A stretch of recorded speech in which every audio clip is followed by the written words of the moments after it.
Okay, so we're back.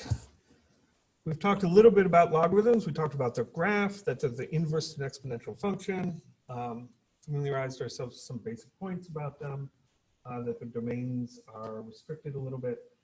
But what's the fundamental rule about exponentials and logarithms?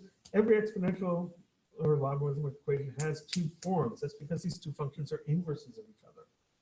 And transforming between the two is the most important thing in chapter 3, and it's called the fundamental rule, which will be capitalized and in bold all the time because it's really important. That's the exponential form. That's the logarithmic form. You can convert from one to the other. The key thing here to note about what is a logarithm is that the logarithm is equal to the power. The logarithm is a power, basically. And it's asking a question. So we'll see what the question is in a second. So we want to transform these logarithmic equations from logarithm form to exponential form and solve them without using a calculator. And that's sort of meaning that you should be able to figure out what the solution is in the end.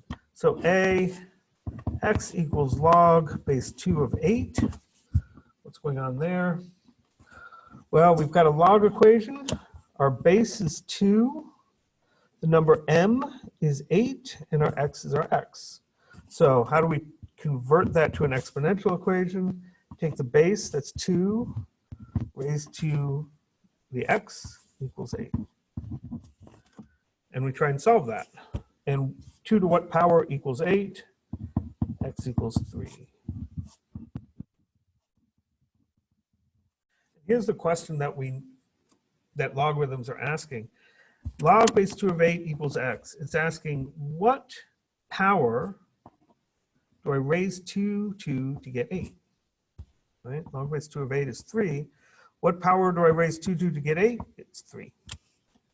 So for B, x equals log base 4 of 16. Convert it into a exponential function, exponential form. 4 is my base.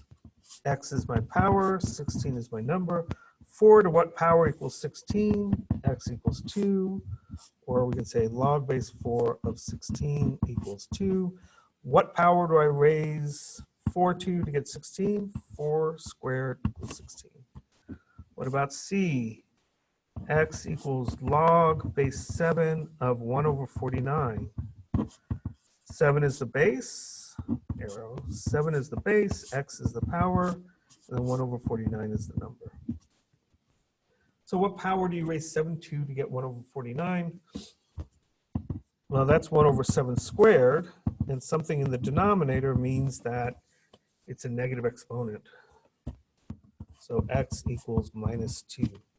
7 to the minus 2 equals 1 over 49. So the log base 7 of 1 over 49 is minus 2. Because this is a way of saying, what power do I raise 7 to get 1 over 49? That's what this number is. So it's minus 2. So an important thing to keep in mind is that this expression here, that's just a way of writing a number. And in particular, this is just a way of writing minus 2. Not even a particularly complicated number. What about D? X equals log base 25 of 5. Base is 25. Power is x. Number is 5. This is 1/2, right? The square root of 25 is 5. So log base 5, base 25 of 5 is 1/2. Keep going a little bit. X equals log base 3 of 27. So 3 to the x equals 27. That means x equals 3. What number do you raise 3 to get 27? That's what your power is. That's what your log is. That must be 3. What about F? X equals log base 8 of 64. The exponential form of this is 8 to the x equals 64. That's squared. What power do you raise 8 to get 64? You square it. G, x equals log base 3 of 1 over 27. It's related to this. This is saying 3 to the x equals 1 over 27. But we know that 27 is 3 cubed. So 1 over 27 is 3 to the minus 3. So x equals minus 3. You raise 3 to the minus 3 power to get 1 over 27. The log is the power that you raise number 2 to get the other number. What about h? X equals log base 6 of 1 over 36. So 6 to the x equals 1 over 36. That's exponential equation. Base to the power equals the number. So x is minus 2 because it's a 6 squared, but it's in the bottom, so we get a minus 2. I, x equals log base 36 of 6. So now the base is 36. The number is 6. What power do you raise 36 to get 6? Well, the square root of 36 is 6.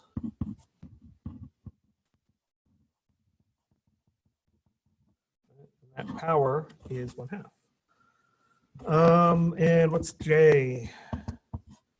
Log base 8 of 2.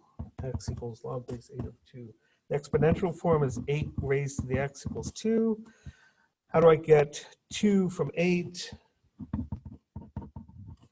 Well, 2 is the cube root of 8, so x equals 1/3. So it's all the same thing. If you've got a logarithmic equation, you can turn it into an exponential equation using the fundamental rule. And for numbers like this, you can just say, well, this is what the actual answer is. And so in my math lab, you see questions like, find log base 2 of 8 without a calculator. And so you set it up as x equals log base 2 of 8, convert to exponential form, figure out what x has to be. And of course, the fundamental rule goes both ways. If you have an exponential function, you can turn it into a log function. If you have a log function, you can turn an exponential function. This was practice in doing log to exponential. You can also do exponential to log. So, fundamental rule, e to the x equals m can be converted into log base b of m equals x. So that's the rule. So 3 squared equals 9.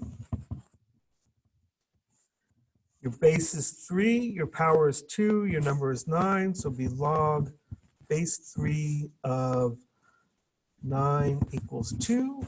The logarithm is the power that the base is raised to get 9. For b, 121 to the 1/2 equals 11. You can convert that into an exponential, a logarithmic equation. Your base is 121, your power is 1/2, your number is 11. So it's log base 121 of 11, that's the number, equals the power, which is 1/2. 6 to the minus 3 equals 1 over 216. 6 is the base, so it's log base 6. The number is 1 over 216. What do I raise 6 to get that? Minus 3. 5 to the x equals 20. I don't know what that is offhand, but I can convert that into a logarithmic equation if I want to solve for x. Base is 5, log base 5 of 20 equals x. So I can solve an exponential equation by using a logarithm, because the logarithm gets the x out of the exponent onto the one side of the equation all by itself. You just have to figure out how to calculate this number. So same thing with 7x equals 12. Base is 7, number is 12, power is x. And 4 to the x equals 2.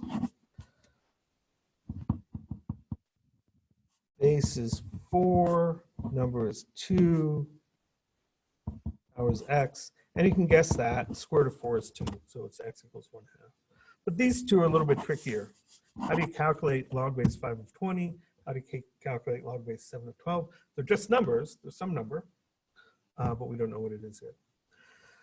So Jane invested in example 12 in the interest lecture. Jane invested $400, 6% annual interest, compounded continuously. How long does she have to wait for her account to grow to $600?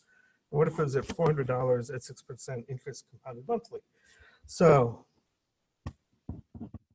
continuously, CTSLY is shorthand for continuously. That formula is A equals P e to the RT. And want to solve this equation for t. She's got $400. She wants $600. She can get a 6% interest rate. She wants to know how long that would take. So isolate this term to use the fundamental rule, because the fundamental rule, there's no coefficient in front of our term there. So we'll divide both sides by 400. And 600 over 400 is 3/2. Now we have e to the 0.06t. And great, so what do we got? We've got a base raised to a power. A base raised to a power equals a number. So log base e of the number equals 0.06t. This has a special name. It's ln. So log base e is just written as ln, 0.06t.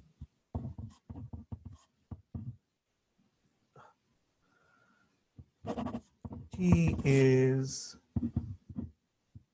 log base e of 3/2 divided by 0.06. That you can actually calculate, even if you have a goofy calculator like mine, because my calculator has an ln button. So I'll turn my calculator on.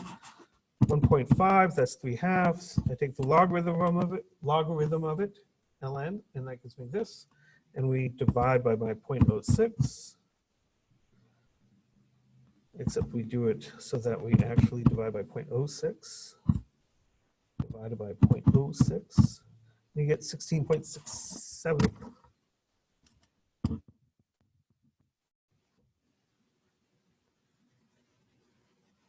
That's not quite right, I don't think.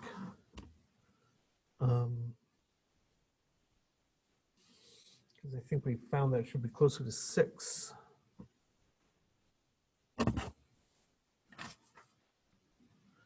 What am I doing? Example 19. Bear with me for a moment. It should be 6.75 something. So I screwed up my calculation there somewhere. Clear 1.5 logarithm divided by 0.06. There, better. 6.75, 775.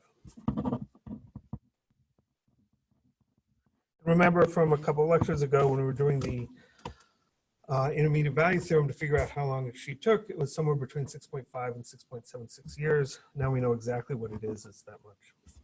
If we did it compounded monthly, the formula is that. And here we've got $600. She invests $400, wants to know when it gets to 600. Monthly means M is 12, T is time, we don't know what that is, interest rate is 0.06. And if we simplify this a little bit, we get this, and we saw this in an earlier example in the interest lecture. So how do we solve this? Isolate the exponential part.